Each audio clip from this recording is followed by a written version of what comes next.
Welcome back to கிட்டு சமையல். இன்றைக்கி நம்ம டர்மரிக் மில்க் எப்படி பண்ணுறதுன்னு பார்க்கலாம். இப்போ இருக்கிற சுச்சுவேஷனுக்கு இது நம்ம வீக்லி ஒன்ஸ் ஆர் ட்வைஸ் சாப்பிட்றது ரொம்பவே நல்லது.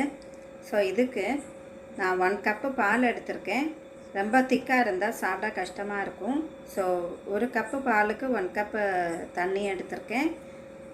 1 ஸ்பூன் மஞ்சத்தூள், 1 பீஸ் இஞ்சி, அப்புறம் 1 ஸ்பூன் சுகர் எடுக்கணும். இதெல்லாமே மிக்ஸ் பண்ணி நல்லா திளைக்க விட்டுறணும். ஸோ பால், அந்த தண்ணி, அப்புறம் மஞ்சத்தூள், சுகர், இஞ்சி பீசஸ்ஸு இதெல்லாமே போட்டு நல்லா திளைக்க வச்சிடலாம். டர்மரிக் மில்கோட ஹெல்த் பெனிஃபிட்ஸ் இந்த வீடியோட கடைசியில் தந்திருக்கேன். அது ரொம்ப யூஸ்ஃபுல்லாக இருக்கும் உங்களுக்கு.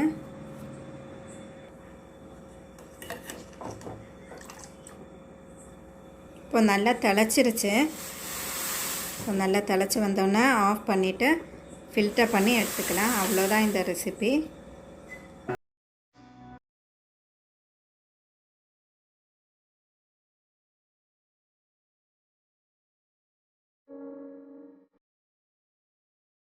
இந்த ரெசிபி உங்களுக்கு பிடிச்சிருக்கும்னு நினைக்கிறேன்.